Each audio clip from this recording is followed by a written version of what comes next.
Two gains are reported for the Allied armies in Italy. The Russians have cut the main escape corridor for the Germans at Dnipropetrovsk. In Moscow, official silence shrouds the tripartite conferences. In the South Pacific, the Japs at Rabaul, New Britain, have been hit again. And here is Alan Jackson.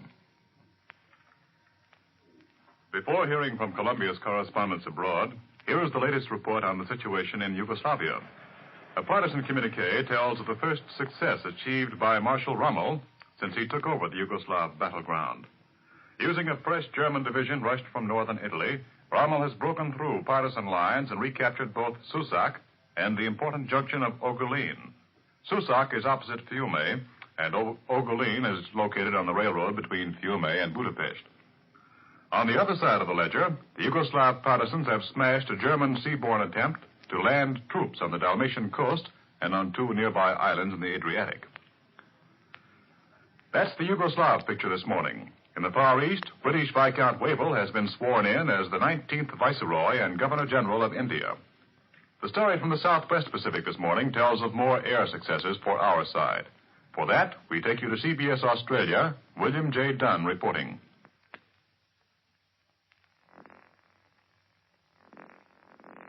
Japanese suffered extremely heavy air losses Southwest Pacific during the past week, but they are still able to put planes in the air in large, if ineffective numbers. Our latest raid on Rabaul by unescorted Mitchell medium bombers was intercepted by 60 jet fighters. Twice in the past 72 hours, the enemy has set sizable forces on futile missions to Oro Bay, the Allied base almost directly north of Port Moresby. Finchhaven was attacked by escorted bombers twice in the same period, and Jap planes have been encountered throughout the area ever since the big Rabaul raid last week. The knowledge that the enemy apparently is making air reinforcement is, of course, important. But it's much more important to know that the reinforcement is no more effective than the subsequent previous strength to replace it. Allied fighters ask nothing better than a chance to intercept an unescorted flight of enemy bombers. When the enemy intercepted our unescorted Mitchells after the last attack on Rabaul, he lost 24 of his 60 interceptors, certainly, and another 6 probably. Half his force. A rather steep price for 3 Mitchells. The attacks on Oro Bay were even more disastrous to the enemy. The first cost him 46 planes shot down, 11 damaged.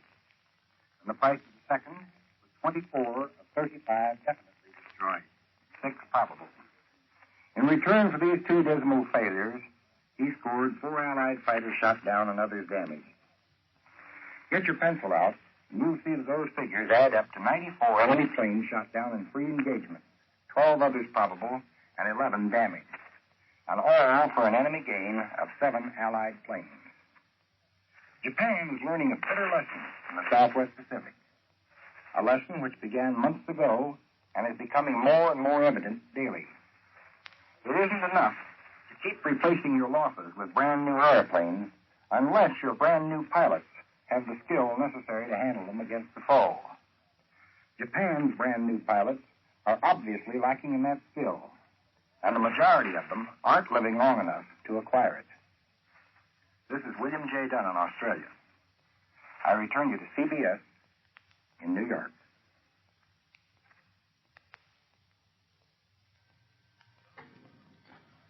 Around the world, Allied forces in Italy have plunged ahead for new gains. For the latest developments in that campaign, we take you now to CBS Algiers. John Daly reporting.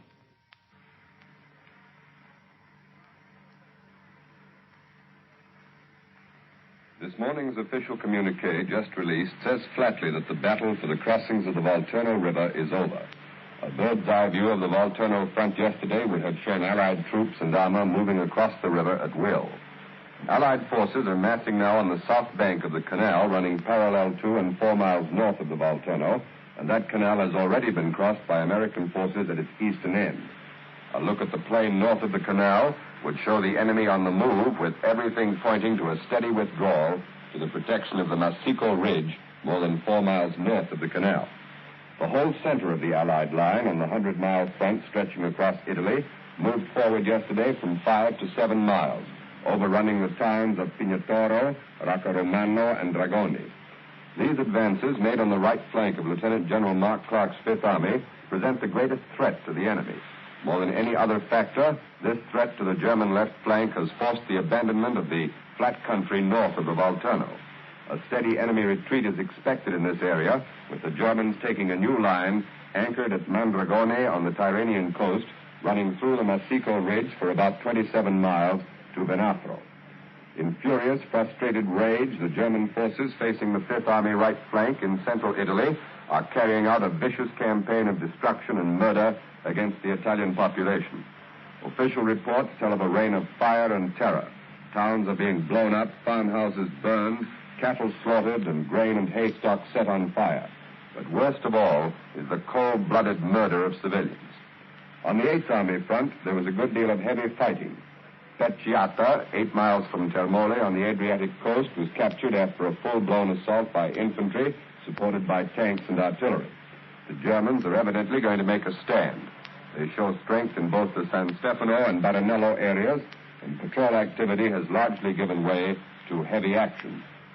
In the air, heavy, medium, light, and fighter bombers heavily attacked enemy airfields, motor transport, bridges, and rail and highway junctions yesterday. 4 mounted liberators carried out a surprise raid on the east coast just after dawn and paralyzed the Adriatic Coastal Railroad between Ancona and Pescara at 4 important points. Many aircraft were destroyed on enemy airfields in yesterday's operations, and 1 enemy fighter was shot down. None of our planes are missing.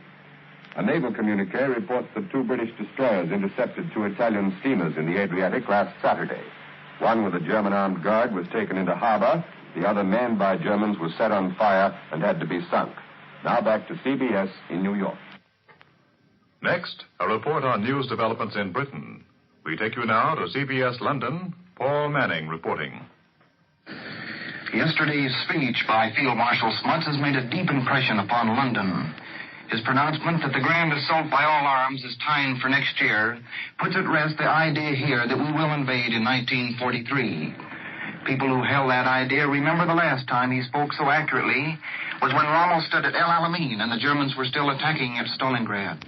It was then, in 1942, that he announced the Second Front idea of that year had been discarded in favor of the North African campaign. His speech at the Guildhall is called by most newspapers this morning as a speech distinguished by its breadth and vision. His words certainly reveal no illusions about the task which lies ahead. His reference that American troops may have to play the decisive part reveals that the War Cabinet here do not underestimate the job of invading Western Europe. They fear that casualties will be high and that British manpower alone is not sufficient for the assignment. Although Smuts virtually closed the door on 1943, his emphasis on the importance of the next 6 months underlines that time is now on the side of Hitler. The longer his armies remain nearly intact, the stronger his defenses, and the weaker becomes resistance in Europe. In London, we've been reading dispatches from Stockholm about a new German secret bomb. Well, those which have fallen on England, according to the Germans, have made actually little impression here so far. Air activity last night was all one-sided. The RAF stayed on the ground while a few German planes tried to keep London awake once again. A few bombs were dropped in the British capital and on targets in eastern England. That much-discussed issue of the 5 American senators came up in Parliament again this morning. One member wanted to know whether the senators had been slighted during their visit here. Deputy Prime Minister aptly replied that every courtesy had been shown them, but, quite naturally, they had been more eager to visit U.S. camps and airfields in the House of Commons. Beyond this, there will be very little more said about the senators here. London would like to let the whole matter drop, as Mr. Churchill indicated in Parliament yesterday.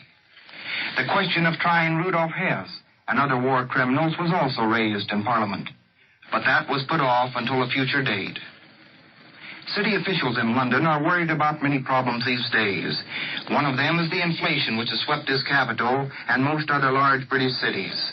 People have few things to spend their money on and lots of money, so gambling is booming, theaters are packed, restaurants are jammed, and rents in London have reached a new all-time high.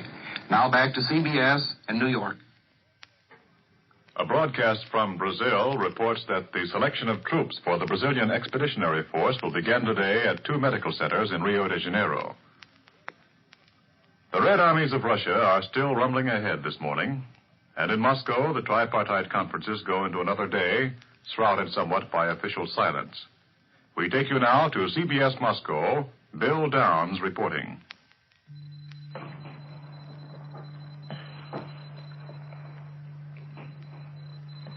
Secretary of State Hull this morning met with his staff of military, political, and economic experts preparatory to the second session of the historic three-power conference. The Secretary of State and Mr. Eden will meet with Mr. Molotov this afternoon to continue the discussions aimed at winning the war as soon as possible and establishing a protracted world peace. I won't be able to tell you anything about this second session until tonight. Since the end of the first meeting yesterday, all 3 foreign ministers have been busy assigning work to various members of their staffs. No military men attended the first session. Mr. Hall took along the State Department's political and legal advisors and a representative of the European Division. The tone of the conference thus far is all business. The daily routine presumably will follow the pattern of today's events. The foreign ministers will confer with their staffs each morning on the questions of the day. Then the 3 statesmen will meet in the afternoon and maybe at night for their conference. We don't know much about the history that is being made here in Moscow today, but history of a more definite kind is being manufactured down in the Ukraine. The Red Army has struck a sensational new salient deep into the elbow of the big Dnieper bend. The Russians have driven a wedge 30 miles deep towards the heart of the railroad network that feeds the area on the inside of the Dnieper elbow. This wedge, which breaks the river line about midway between Kremenchug and Dnipropetrovsk, threatens to disrupt the entire German railroad network, which is supplying the battlefronts at Dnipropetrovsk, Zaporozhye, Melitopol, and the Crimea. It is a daring piece of strategy. Another Red Army today is advancing on Kiev from the north. Here the Russians are only some 6 miles from the northern outskirts of Kiev and spreading out from the Dnieper in an enveloping movement. Meanwhile, other Soviet forces are still pounding away on the eastern outskirts of the city. Heavy Russian artillery is hurling shell after shell into the Nazi positions, protecting the direct route into Kiev. I return you now to CBS in New York. The news picture from Washington this morning is topped by a number of domestic issues. President Roosevelt is preparing a strongly worded message to Congress in support of the food subsidy program. And tomorrow, the president meets with the Labor's War Board of Union leaders to talk over the labor front situation. In Congress, Republican members of the House Ways and Means Committee have come out flatly against any further federal taxation, a move which seems to have put a definite damper on the administration's tax bill. And that's the top news from Washington. Speaking in Dallas, Texas last night, Vice President Wallace said that organized labor is strong enough to combat successfully what he termed those businessmen who want a showdown in terms of power. Mr. Wallace said the nation's prosperity depends on cooperation and understanding between business, agriculture, and labor. In the Midwest, the country's Corn Belt farmers are preparing to market the biggest hog crop in history. But don't look forward to any extra meat on the table, for the food experts in Chicago tell us that a severe meat shortage is in store for next year. The meat industry believes the huge increase in pork will not compensate for reduced amounts of other meats, particularly beef. An announcement in New York has given a new ray of hope to the radio manufacturers. The general idea is that civilians may be able to buy new radios sooner than expected after the war if the surplus equipment of the armed forces is made available to the public. And the War Production Board says that a wide assortment and a large volume of government-owned radio apparatus will be released soon after the war is over. And that's the latest news. Once again, Columbia has brought you the early morning reports of its correspondents at home and abroad. This morning you heard from William J. Dunn in Australia, John Daly in Algiers, Paul Manning in London, and Bill Downs in Moscow. This is Alan Jackson reporting for CBS World News. This is the Columbia Broadcasting System.